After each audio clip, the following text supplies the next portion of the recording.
Good evening, ladies and gentlemen. Welcome back to another episode here on African Confessions. The following story that you're going to be listening to, it comes from a translation of a message that one of our admin received, and the translation reads like this. Hello, how are you? Can you please post my own story as anonymous?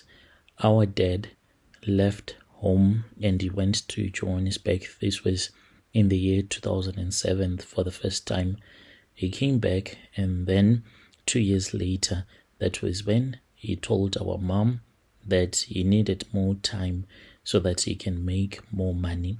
He was chasing paper, and according to him, he was building our future. It was so challenging for him, he used to say, to drive from Johannesburg, returning back to KZN so that he can check up on us. Our father was working at a mine in Johannesburg. 14 years passed, no calls, no money, nothing. Then one morning, it was in 2023, that was when he just showed up like that. He came, he was alive, and we thanked God for that, but he was suffering from TB. He was not rich. He was okay. He had a house there that he had left in Johannesburg. Mama and I, we cried when we saw him. At first, Baba was quiet, but days later, he told our mom about a son that he had with this other Jozi lady who died long ago.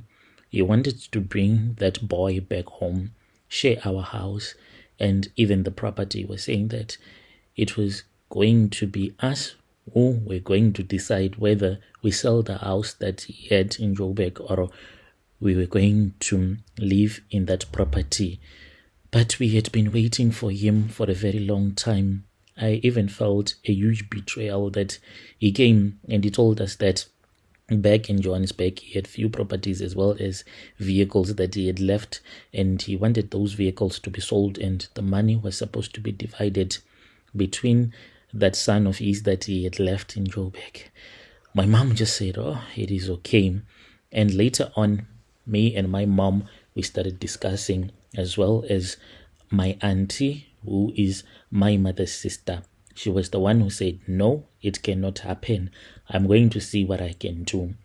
Then later on, she called my mom and she said she had met up with this other man who was going to assist me.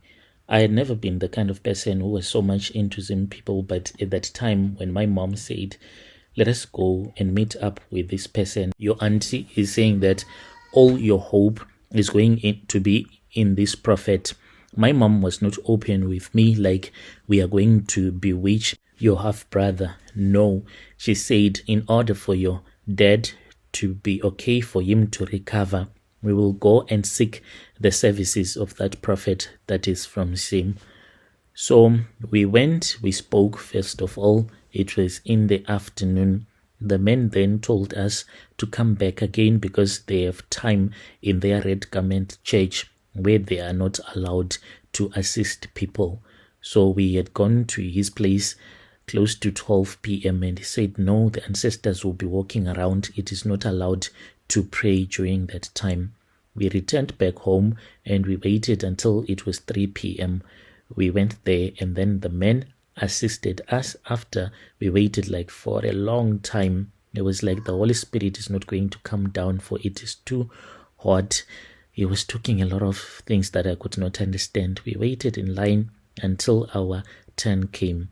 I was disappointed at that guy. I was like, who does he think he is? Sort of like a king. We just entered into this shrine. So at the place where he was staying at the back of the RDP, there was a red cloth, and you'll just go behind that red cloth. That is the shrine, like his church. He prays for you. He prayed for me. He told me to hold rice as well as my mom, and then we had to throw it in the air and to say Jesus Christ 3 times whilst we were making a cross across our chest.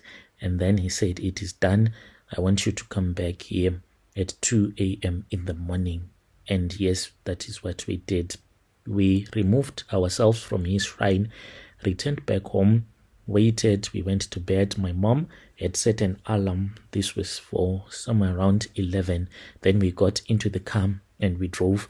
My brother, my eldest brother, was the one that was driving the car, for he had returned back from work, and my mom had told him not to go to his wife but to come home. And my brother knew that this was what was supposed to be done, and he also wanted our half brother to die, for he did not want to share the properties that belonged to our dad with our half brother. As for me, I did not mind, because he was our blood, our own brother. We were supposed to protect him, for he was still very young.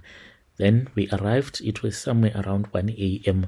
and we waited until it was 2 a.m. As for the mosquitoes here, you do not know what you are talking about. Then he took us back to that shrine and he started assisting us. And my mother was given voodoo doll. But this voodoo doll, it was made whilst we were seated down, and the man spoke with his wife. Needles were brought and a lot of old yellow fabrics, and he started making a little human being. My mom was given that, and she was told to buy some sorghum meal.